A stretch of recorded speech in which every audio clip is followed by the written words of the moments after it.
Dies ire, dies illa, solvet seculum in favilla. Ang kwentong ito ay hango sa totoong buhay. Karanasan ito ng isa sa mga matandang kaibigan ni Ate Rose. Taong 1965, Kabangkalan, Negros Occidental. Itong mga panahong ito, bagong lipat lang sila sa Kabangkalan. Dito sa lugar na nilipatan nila sa Kabangkalan, medyo marami-rami na din ang mga residente. Kaya naman sila lumipat dito. Gawa ng nag-away yung asawa niya tsaka yung tatay nito. Bilang doon sila nakatira sa bahay nun, pinalaya sila. Mabuti na lang, merong kamag-anak itong lalaki sa Kabangkalan. Kahit papaano merong sasalo sa kanila. Saktong-sakto naman na aalis na ito papunta ng Manila kasama ang buong pamilya niya. Bali ang mangyayari, ipagkakatiwala nito ang bahay niya sa kanila. Ilang linggo lang ang lumipat silang pamilya sa bahay ng kamag-anak ng lalaki. Nung unang araw nila doon, pakiramdam nila mailap yung mga tao sa kanila. Nitingin sa kanila, hindi magawa ng mga ito. Yung kaibigan ni Ate Rose, hindi na nakapagpigil. Makalipas ang ilang araw, meron siyang inabangan doon na naglalako ng isda. Tinawag niya ito at sinabi niyang bibili siya. Pero tumitig lang yun sa kanya. Tapos hindi siya pinansin. Sa sobrang inis niya, nilapitan niya ito at tinanong kung bakit hindi siya pinagbibilhan. Sabi nung naglalako ng isda sa kanya na meron pang halong takot at nginig sa boses ay, "Umalis na kayo dyan sa tinitirahan niyo." Kaya umalis yung dating nakatira dyan.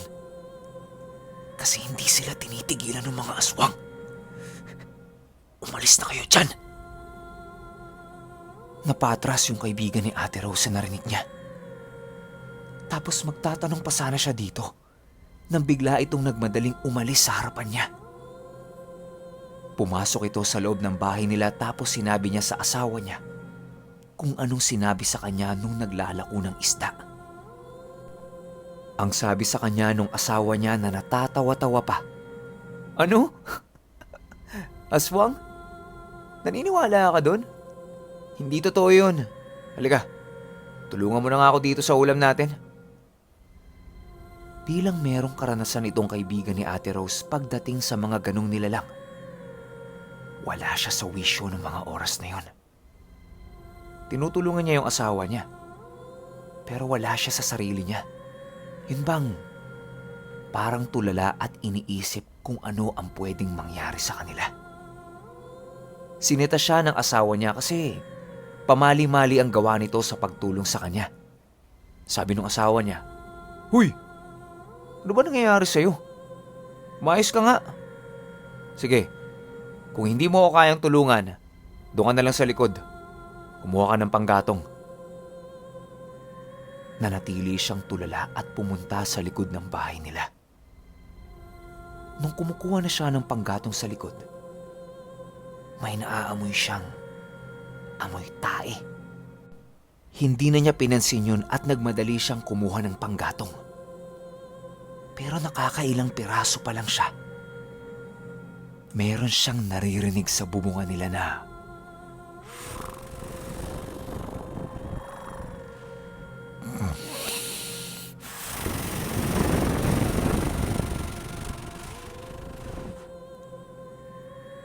biglang lumamig ang buong paligid. Tapos merong mga alaalang bumalik sa kanya. Dahang-dahang nagbago ang amoy ng hangin. Nakakaamoy na siya ng dugo, malansa, mapanghi. Basta, halong-halong amoy na naamoy na niya noon. Alam niya sa sarili niya na pinapanood siya ng isang aswang. Sa sobrang takot Naihagis niya yung daladala niyang mga panggatong. Nagsisisigaw siyang pumasok sa loob ng bahay nila.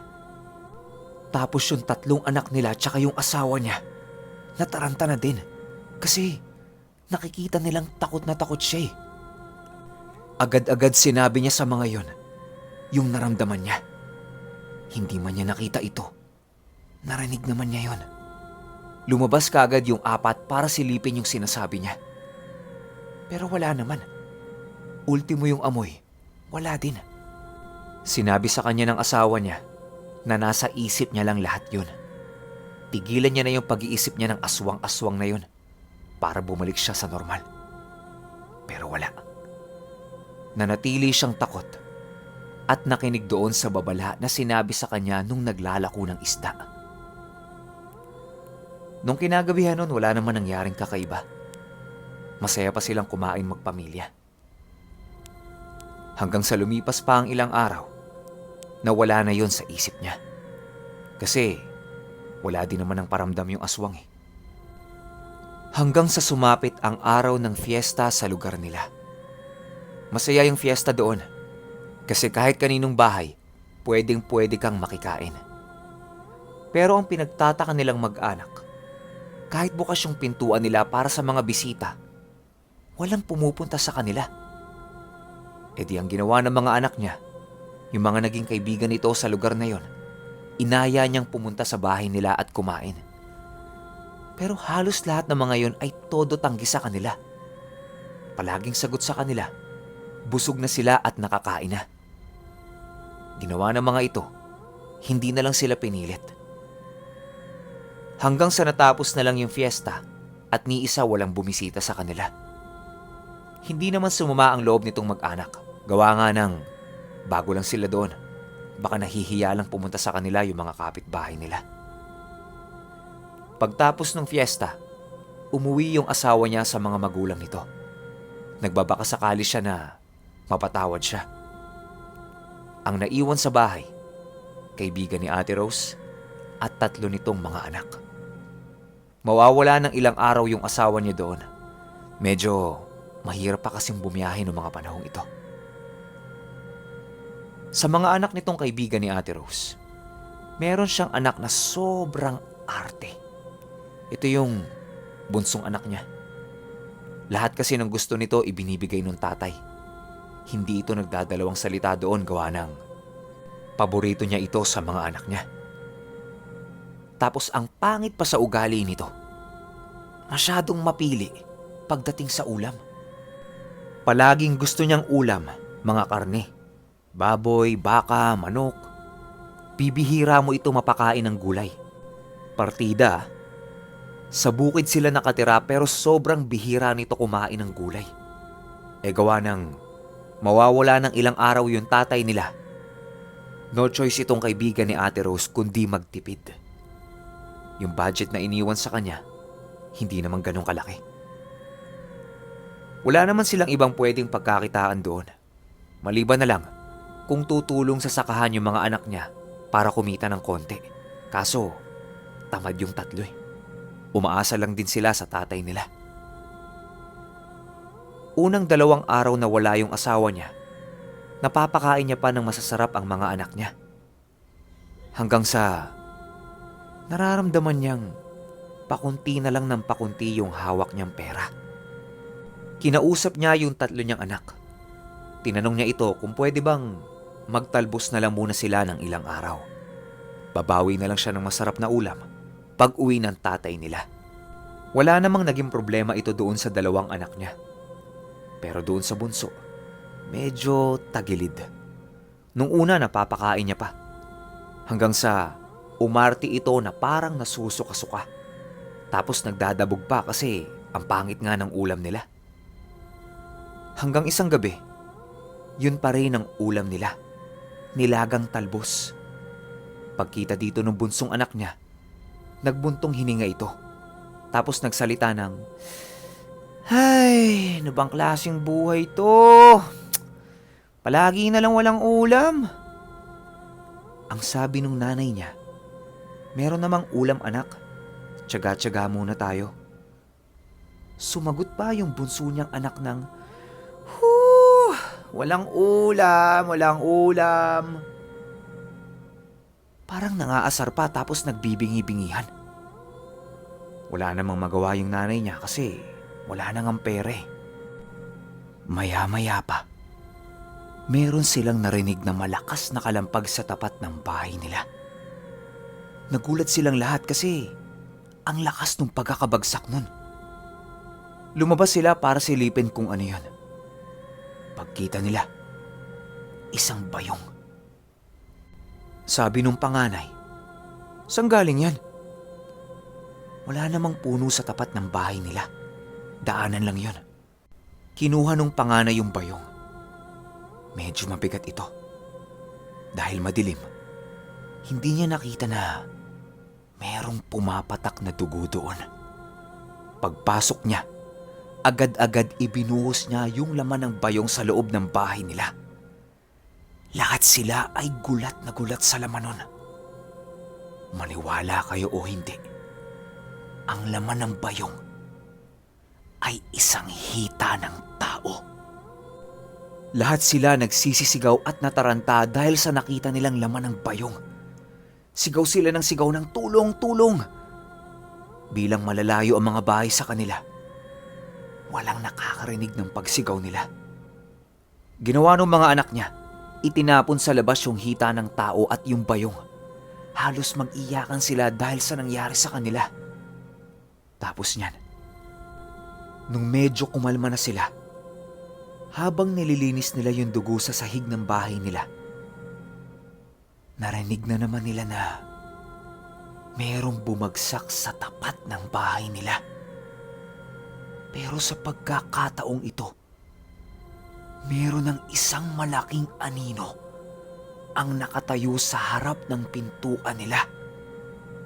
Saksing buhay dito yung kaibigan ni Ate Rose, na yung malaking aninong yun, pinulot yung hita na nasa tapat nila. Dahan-dahan itong naglalakad papalapit sa bahay nila. Pitpit yung hita. Sinarado ng panganay niyang anak yung pintuan nila. Tapos kinuha niya yung itak na nasa kusina nila. Pumuwesto ito sa bintana nila. Tapos sigaw ng sigaw at mura ng mura. Nagbanta pa ito na kapag pumasok siya sa loob ng bahay nila, hindi siya magdadalawang isip na tagain siya. Pagsilip nila sa bintana ng bahay, wala na doon yung malaking anino. Pero merong kumalampag sa bubungan nila. Lahat silang mag-anak na patingin sa itaas. Naririnig nilang naglalakad-lakad yun doon. Hanggang sa napatingin yung kaibigan ni Ate Rose doon sa butas ng bubungan nila. Pagkita niya doon, merong nanlilisik at kulay pulang mata ang nakatitig sa kanila. Tili siya ng tili at tinuro niya yun sa panganay na anak niya. Ang ginawa ng panganay niyang anak, tumungtong sa bangko tapos sinaksak yung bubungan. Paulit-ulit niyang ginagawa yun. Hanggang sa nawala yung matang nakasilip. Akala nila wala na. Akala nila tapos na. Pero hindi. Nakarinig sila sa labas ng bahay nila ng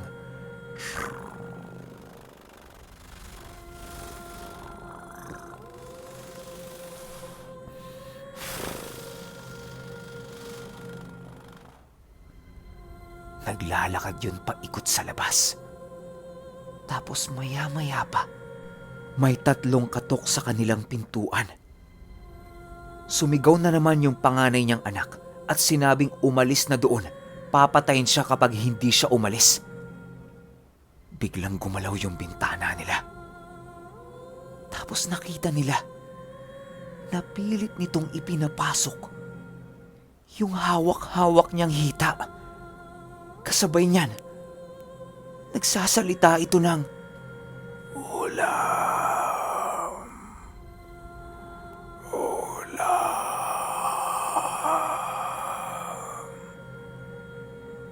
Hindi na nila kinaya yung bigat ng presensya nung nilalang na yon. Agad-agad tumakbo sila sa isang kwarto. Doon sila nagkulong. Naririnig pa rin nila sa labas yung ulam. ulam. Nagtakip na lang sila ng tenga nila para hindi yun marinig. Makalipas ang ilang minuto, nawala yung naririnig nilang tunog na yun.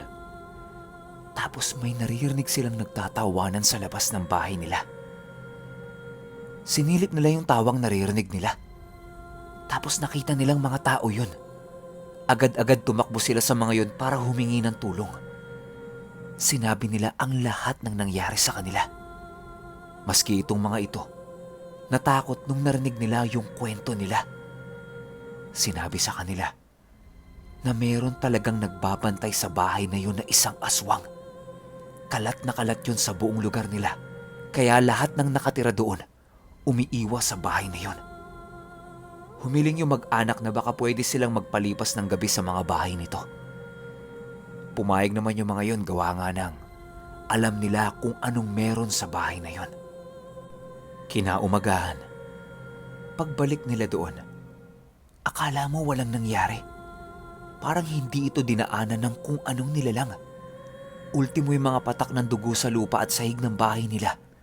Nawala. Lahat sila hindi makapaniwala sa naging karanasan nila nung gabing yon. Pero wala naman silang magagawa kasi doon sila nakatira. Nung kinagabihan nun, naging normal naman ang lahat. Nakikiramdam sila kung meron bang magpaparamdam. Pero lumipas ang buong gabi na tahimik lang. Kinabukasan nun umuwi yung asawa niya. Lahat-lahat ng naranasan nila nung nakaraang gabi, kinuwento nila dito. Sa sobrang pag-aalala ng asawa niya, umalis sila sa lugar na yon. Saktong-sakto naman dahil napatawad na siya ng tatay niya. Kaya ang nangyari, bumalik sila doon sa dati nilang tinitirhang bahay. Akala nila magiging maayos na ang buhay nila. Makalipas ang ilang buwan na pagtira nila doon, umuwi ng gabing-gabi yung asawa niya at lasing na lasing. Sakto namang gutom na ito. Naghanap siya ng pagkain pero ubos na. Akala kasi nung kaibigan ni Ate Rose, kumain na siya sa labas. Nagalit ito at sobrang init ng ulo. Mura ng mura. Nasampal pa niya yung asawa niya. Tapos nagsalita pa ng, "Ano bang klaseng bahay ito? Nagbibigay ako ng pera tapos walang ulam? Punye! Talaga walang ulam!" Sabay labas siya ng bahay. Eksaktong pagbanggit niya ng mga salitang yan, meron na namang bumagsak sa harap ng bahay nila. Pero sa pagkakataong ito, wala na ito sa loob ng bayong. Buong-buong katawan ng tao ang bumagsak sa harap niya mismo. Hindi naniniwala sa aswang ang asawa niya, hanggang sa siya na mismo ang nakasaksi sa nilalang na ito. Nanlalabo-labo pa ang mga mata ng asawa niya habang sinisipat-sipat yung katawan na nasa harap niya mismo. Nung nakita niyang katawan ito na walang mga paa at kamay, nawala ito sa pagkalasing niya. Agad-agad na tumakbo papasok sa loob ng bahay nila. Sinabi niya sa asawa niya yung nakita niya. Sa sama ng loob ng kaibigan ni Ate Rose sa asawa niya, hindi niya ito pinakinggan at hinayaan lang mag-iiyak dahil sa takot. Kinaumagahan nun, sobrang daldal ng asawa niya dahil doon sa nasaksihan niya. Hindi naman naniniwala ang mga magulang niya sa kwentong ito kasi wala sa lahi nila ang merong karanasan pagdating sa mga aswang. Hanggang sa tumigil na ito sa pagsasalita at lumapit sa asawa niya. Hingi siya ng hingi ng paumanhin dito dahil nga taliwas siya sa paniniwala nito. Magmula nung mangyari yun, unti-unti nang lumobo ang tiyan ng asawa niya. Ang hindi pala nila alam, 3 buwan na itong buntis.